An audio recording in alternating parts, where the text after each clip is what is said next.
Welcome back, it's me, Lou. I'm here for another action figure unboxing and review, and today from Mattel and the WWE, we are featuring Top Picks, the American Nightmare Cody Rhodes.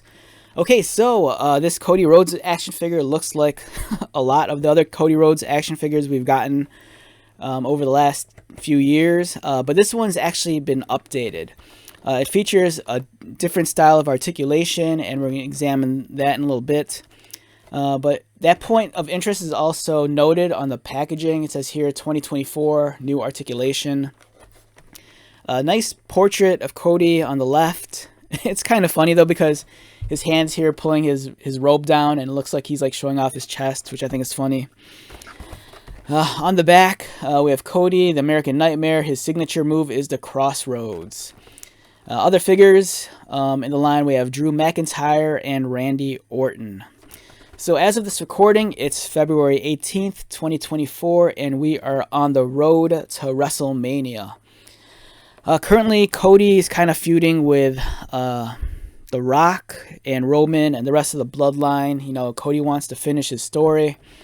I'm a big fan of Cody Rhodes. And this goes, way back to when he first debuted in WWE. Whether it was Dashing Cody Rhodes or Stardust, I was always a big fan of his. But I think for myself, I was probably the biggest Cody fan when he was an independent wrestler. After he left the WWE, he was popping up on like Impact. He was working Ring of Honor. He was working New Japan. And I loved that version of Cody. He was kind of like a disruptor. He had that list of wrestlers he wanted to take out, while he was on the indie scene, and I just loved that version of Cody. And for me, the icing on the cake, was kind of like when he joined up with the Elite. Early on, he was doing videos with the Young Bucks, Adam Cole, and Kenny Omega, and then later on with Hangman and Marty. And that was such a roller coaster of a ride, especially being a fan. I was there at the Ring of Honor show when the Bucks and Cody, announced that they sold out the Sears Center for All In. That was an event I also was very fortunate to attend. The Now Arena, formerly known as the Sears Center, is just, 20 minutes away from my house. And Chicago is such a hotbed of wrestling to begin with, so it was really awesome to be a part of that. I was at the Win Trust show when Cody threw the weight belt into the audience and they threw it back at him. I was at the show when his pectoral muscle was torn. So Cody's someone, God, I feel like I've kind of been there for a lot of the big moments, and always going to be a big fan of his. And it's kind of cool that he's gotten so many action figures since his return to WWE. So with that being said, let's get started. Great looking figure. I was kind of surprised that they went with this color scheme and gear set, because it can be easily confused with one of the recent action figures, which we're going to take a look at in a little bit. But I was kind of hoping that for this figure they would have given us one of his different gear options. So, great looking figure. A lot of the detailing's there. He has the Nightmare logo on his neck. I think he got that tattooed while in Chicago. I might be wrong on that, though. He has the Dream on his chest. The head sculpt is nice. I think it's the same Cody face that we've seen many times before. The gear is nicely done. Very clean. It's a little bit crooked, though, on the belt along the waist, as you can see right there. From the front, it looks pretty decent, but then on the back, you can see it's kind of like out of sync. It's not registered correctly. It's a little bit off. He does not have knee pads, but instead the knee pads are painted on. He has the Nightmare logo on the boot. In terms of the articulation, so the articulation scheme has been updated. The last maybe like 5 or 6 years, or maybe even longer than that. The basic core line of Mattel action figures, the much more affordable WWE ones, the articulation is kind of limited compared to their more premium Elite action figures.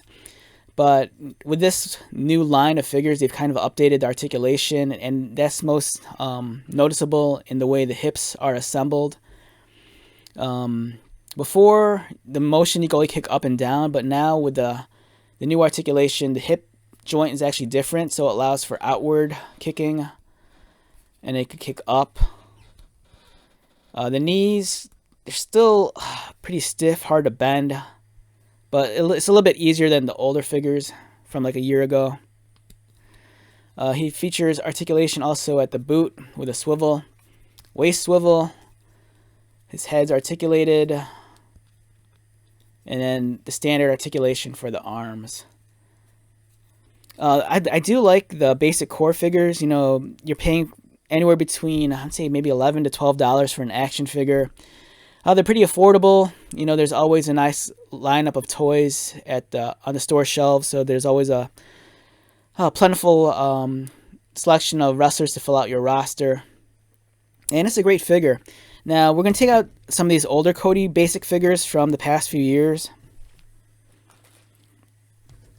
I believe this one was I want to say this one was a solo release, and I think this one might have been from the 2-pack that came with Austin Theory, I think. But as you can see here, he's featuring the same gear options. You know, he has the same long tights.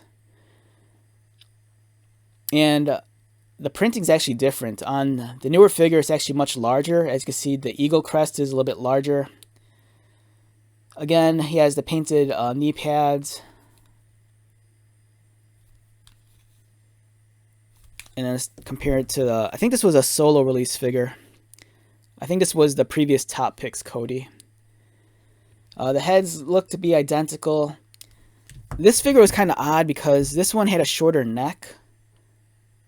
So it looked like, I don't know, just losing that little bit of neck length kind of like changed the character silhouette.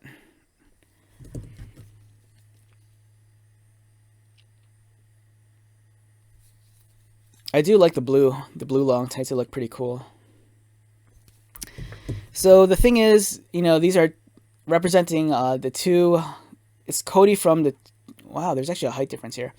All right, so this is Cody wearing the same uniform, but as I pointed out, the improvement with the 2024 figure is the articulation in the legs. You know, there's a slight mild swivel at the hip, and the hips or the legs kick upward, and then they kick outward at the hip like that. Whereas the previous figure, all it did was just go up, and then the knees bent, and these are really stiff knees. I don't want to bend these. These are hard to move. So yeah, the one thing I do like about the older figure is I do appreciate the sculpting more on the legs. I think it's actually done a little bit better. The lower leg beneath the knee might be the identical pieces though. So I think the newer pieces that you're actually getting is the waist piece and then the upper legs. But I do think the knees might be the same. But yeah, it's a nice upgrade. You know, if you don't have this figure, the new one's is worth seeking out. And like I said, it's affordable. You know, with the basic core figures, you're not getting all the accessories. You're not going to get his entrance robe or weight belt. But in terms of a very playable toy, I think it's a fantastic value, especially for younger ones.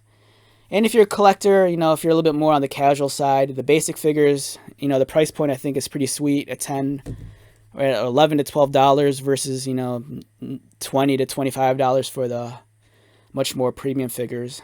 You know, these are great value overall. So Cody has a whole bunch of action figures out, you know, whether it was you know, the newer Mattel ones or even the AEW figures from some years ago. So yeah, it's easy to find. Go out there and grab it. All right, so with that being said, let's wrap this one up. Once again, my name is Lou. If you're new to my channel, welcome. If you are a returning viewer or subscriber, thank you so much for your continued support. I greatly appreciate it. So until the next video, be safe, take care of yourself, buy lots of toys, and most importantly, be happy. And I'll see you at the next one. All right, later.